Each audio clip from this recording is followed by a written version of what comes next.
Sekarang kita akan berbincang mengenai analisis multivariat.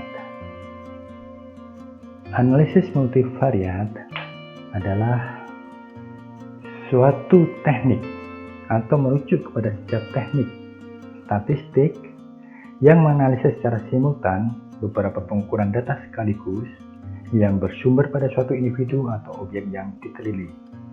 Atau dengan kata lain, setiap analisis simultan terhadap lebih dari dua variabel dapat dianggap sebagai analisis multivariat. Sebagai contoh misalnya, satu orang sebagai sampel bisa dianggap sebagai analisis multivariat ketika kita mengambil data lebih dari dua variabel. Misalnya, data jenis kelamin dia, kemudian data tentang income per bulan dia, kemudian yang ketiga data tingkat pendidikan dia. Ada 3 variabel yang kita ambil dari orang itu dan akan kita analisis. Maka hal ini bisa dianggap sebagai analisis multivariat.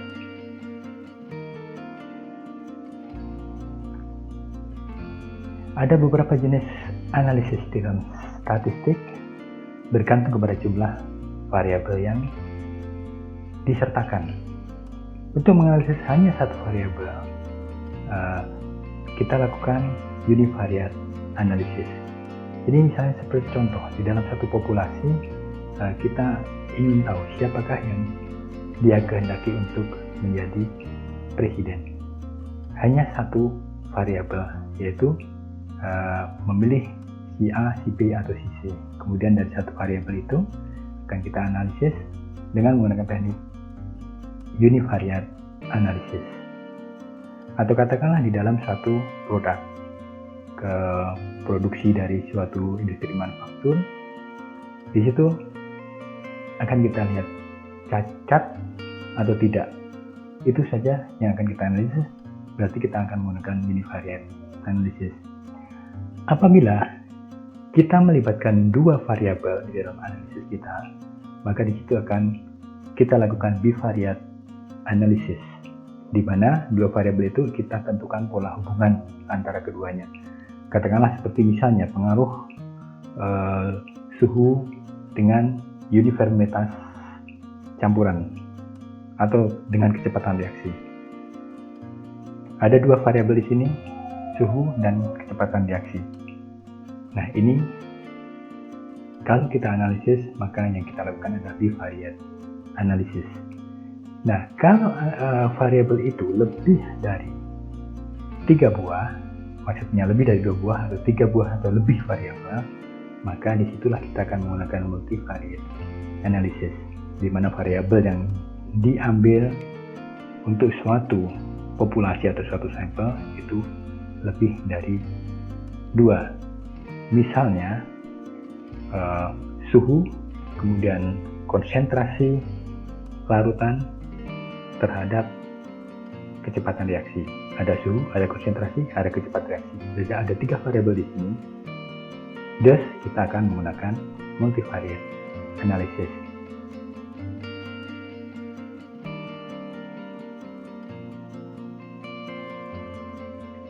Nah, analisis multivariat sendiri itu bisa merupakan perpanjangan atau ekstensi dari analisis univariat atau bivariat. Misalnya, pada regresi linear atau analisis of variance ANOVA, kita menggunakan 2 variabel di situ yang ada yang adalah bivariat. Tetapi ketika kita menggunakan lebih dari 2 variabel, kita tambahkan variabel yang lain menjadi 3 atau 4 variabel, maka disitulah kita akan melakukan multi regresi atau multi ANOVA atau multi analysis of covariance of juga, sehingga dia akan menjadi analisis multivariat. Disitulah analisis multivariat itu ada cuma sekedar pengembangan atau perpanjangan atau ekstensi dari analisis univariat maupun bivariat. Tetapi ada juga metode atau teknik yang memang didesain khusus secara unik untuk melakukan analisis multivariat. Di antaranya adalah metode factor analysis dan juga discriminant analysis.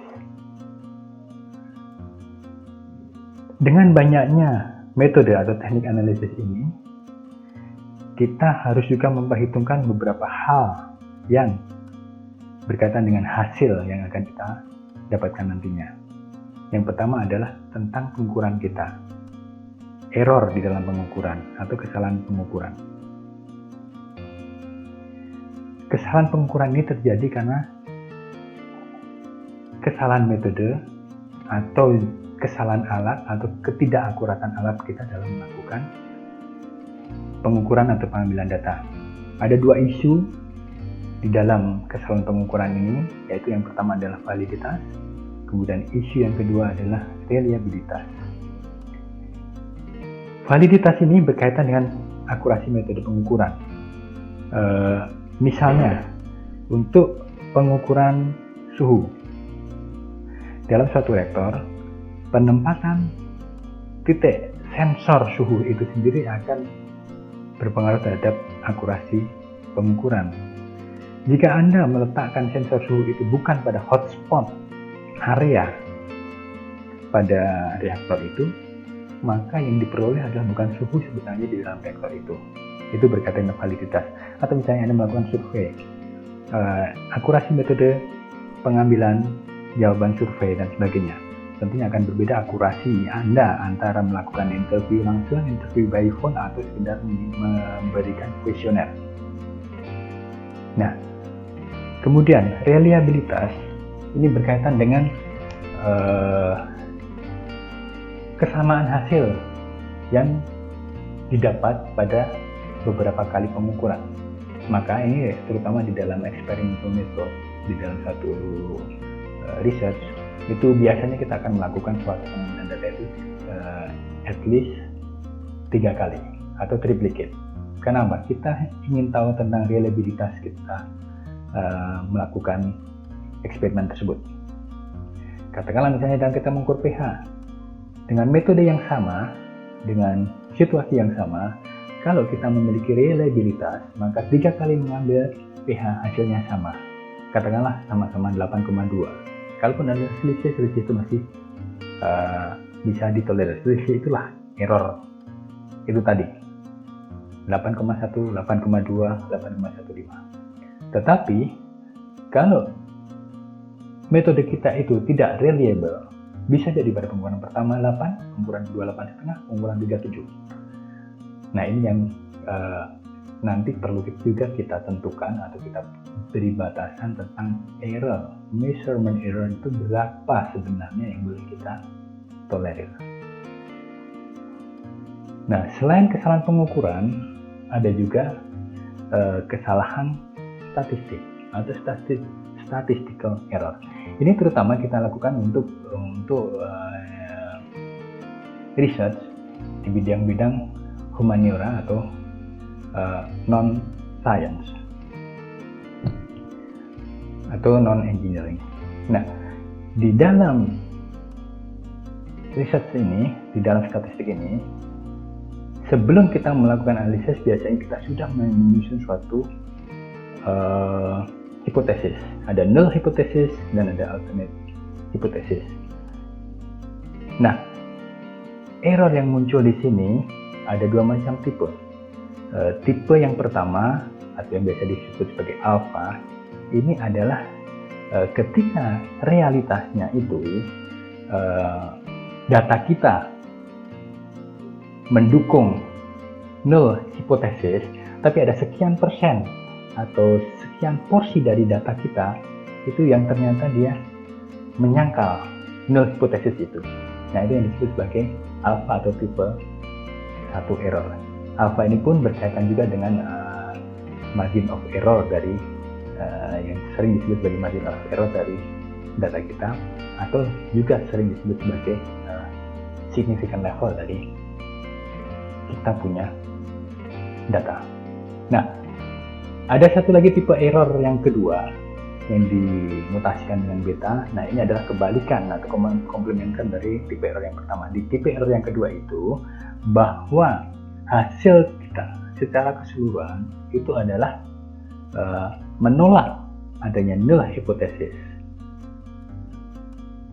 Tetapi ada sebagian kecil data kita yang ternyata tidak menolak null hypothesis. Artinya yang sebagian kecil itu adalah error yang kita punya. Ini adalah error yang tipe kedua, atau kita sebut sebagai beta di sini.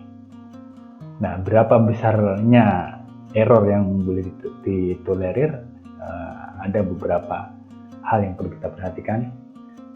Nantinya ada angka 0,05, 0,01, yaitu sudah beberapa memang sudah preset berdasarkan teori.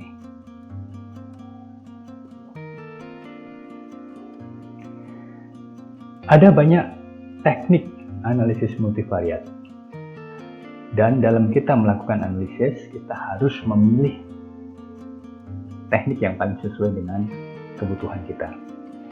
Nah, untuk pemilihan ini biasanya kita akan melihat berdasarkan pada tipe atau jenis pola hubungan antar variabel yang hendak kita teliti.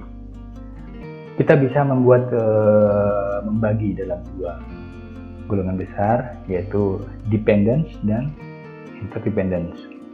Yang dimaksud dengan dependence itu adalah bahwa ada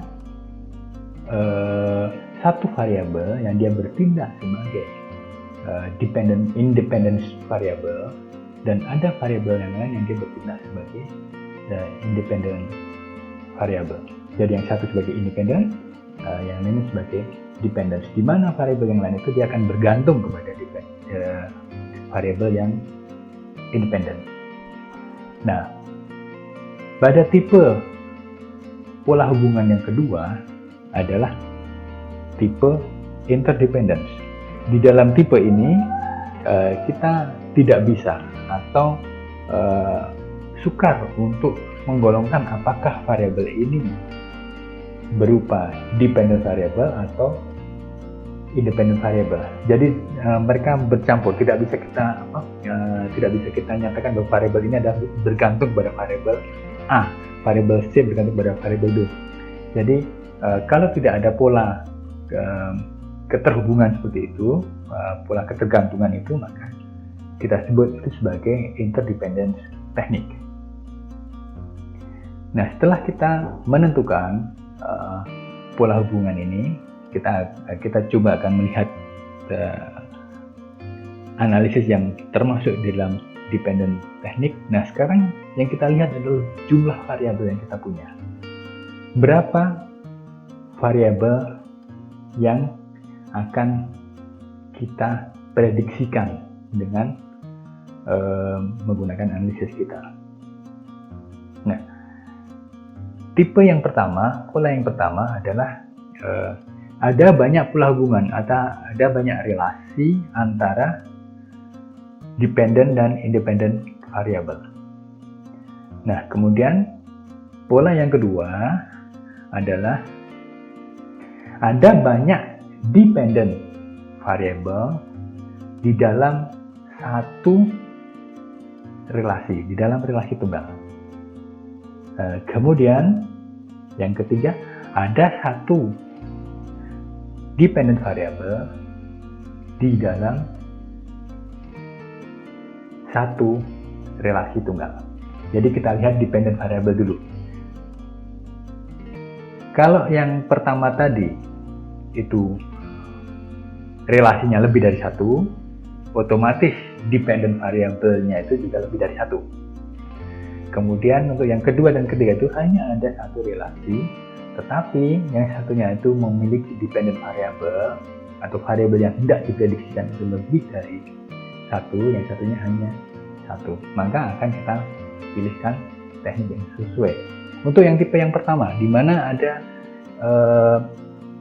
banyak relasi yang menghubungkan antara dependent dan independent variable, kita bisa memilih satu teknik yang disebut sebagai structural equation modeling. Okay.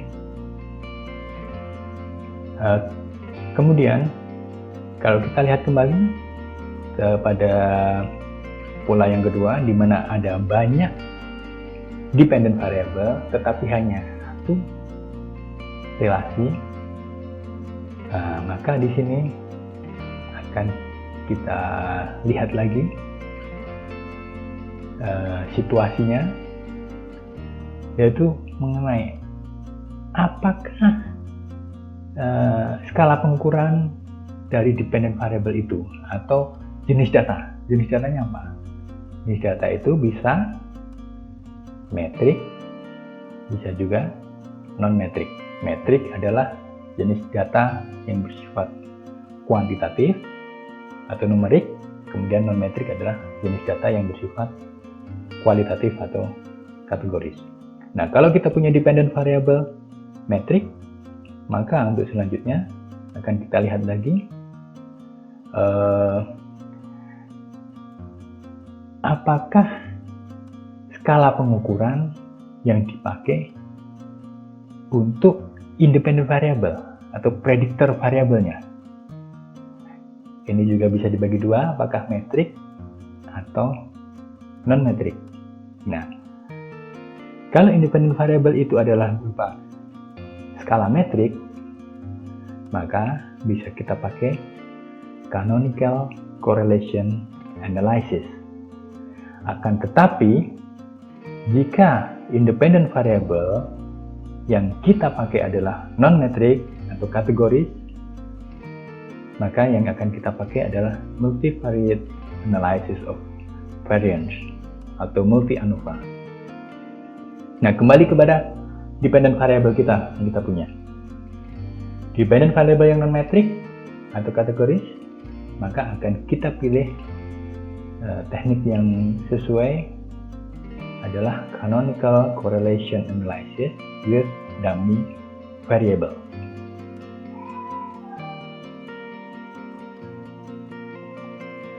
Ini untuk yang tipe yang kedua. Sekarang menginjak tipe yang ketiga, di mana hanya ada satu dependent variable di dalam satu relasi tunggal. Nah, yang perlu diperhatikan adalah skala pengukuran untuk dependent variable itu sendiri, apakah itu metrik atau non-metrik. Kita lihat nanti seperti apa.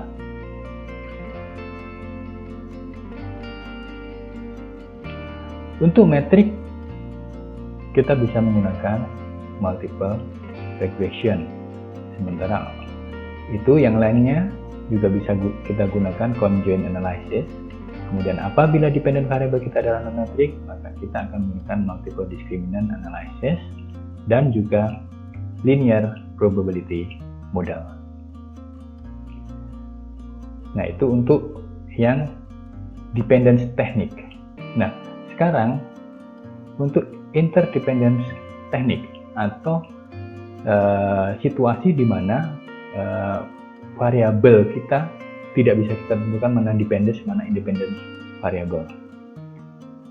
Maka yang kita lihat adalah struktur dari pola hubungan itu. Dia akan menghubungkan antara apa dengan apa. Nah, apabila yang dihubungkan itu antar variabel, maka nanti akan digunakan teknik yang khusus. Nah, sekarang selain variabel, ada juga yang menghubungkan antara kasus atau responden. Ada juga satu lagi yang menghubungkan antara objek. Nah, jadi apa yang akan kita hubungkan? Kalau yang kita hubungkan variabel, berarti kita akan gunakan faktor analysis dan juga confirmatory factor analysis. Sementara kalau kita akan menghubungkan antara kasus satu dengan kasus yang lain atau antara responden satu dengan responden yang lain, maka yang akan kita gunakan nantinya adalah cluster analysis. Dan apabila yang kita hubungkan antara objek satu dengan objek yang lain, antara pola hubungan antar objek, maka yang akan digunakan adalah multidimensional scaling, baik itu untuk metrik maupun non-metrik, maupun correspondence analysis yang ini khusus untuk metrik. Nah, itu tadi tentang salah satu guideline dari pemilihan metode yang akan kita lakukan untuk melakukan analisis. Nah, sekarang khusus untuk dependence method. Nah, akan kita lihat satu persatu tentang pola hubungannya. Yang pertama untuk canonical correlation, yang sebelah kiri ini adalah dependent variable. Kita lihat ada banyak dependent variable, baik itu non-metrik, metrik maupun non-metrik. Kemudian independent variabelnya juga lebih dari satu, ini adalah metrik dan metrik, maka akan kita gunakan canonical correlation. Sementara tipikal dari multivariate analysis of variance, baik dependent variable maupun independent variable adalah lebih dari satu, dengan skala pengukuran untuk dependent variable adalah metrik dan independent variable adalah non-metrik. Kemudian untuk pola yang lain, untuk analysis of variance ini hanya menggunakan satu dependent variable yang berupa metrik, dihubungkan dengan independent variable yang lebih dari satu dengan skala pengukuran metrik. Kalau kita memiliki skala pengukuran non-metrik dan skala pengukuran metrik untuk independen atau kebalikan dari analysis of variance tadi, maka kita akan gunakan multiple discriminant analysis.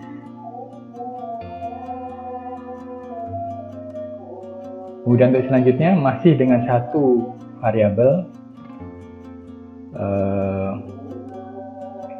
dependent variable. Apabila dependent variable itu metrik, kemudian independent variable itu metrik atau non-metrik, maka kita bisa menggunakan multiple regression analysis. Akan tetapi apabila dependent variable itu tunggal dan berupa non-metrik atau metrik, sementara independent variable-nya adalah banyak dengan skala non-metrik, maka kita akan memakai conjoint analysis. Sementara itu kalau kita punya lebih dari satu relasi, sudah pasti kita akan menggunakan structural equation modeling, di mana dependent variable adalah metrik dan independent variable bisa berupa metrik maupun non-metrik.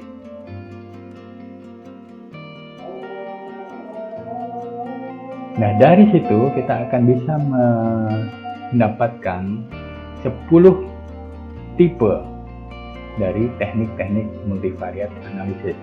Yang pertama adalah principal component and common factor analysis. Untuk selanjutnya multiple regression and multiple correlation. Kemudian teknik yang ketiga adalah multiple discriminant analysis and logistic regression. Kemudian teknik yang keempat adalah canonical correlation analysis. Teknik yang kelima adalah multivariate analysis of variance and covariance. Kemudian teknik yang keenam adalah conjoint analysis. Ketujuh, cluster analysis. Kemudian teknik selanjutnya perceptual mapping atau multidimensional scaling. Teknik yang kesembilan, correspondence analysis. Dan teknik yang terakhir adalah structural equation modeling and confirmatory factor analysis. Nah, di dalam kuliah kita tidak semuanya akan kita pelajari, kita akan mencoba untuk mempelajari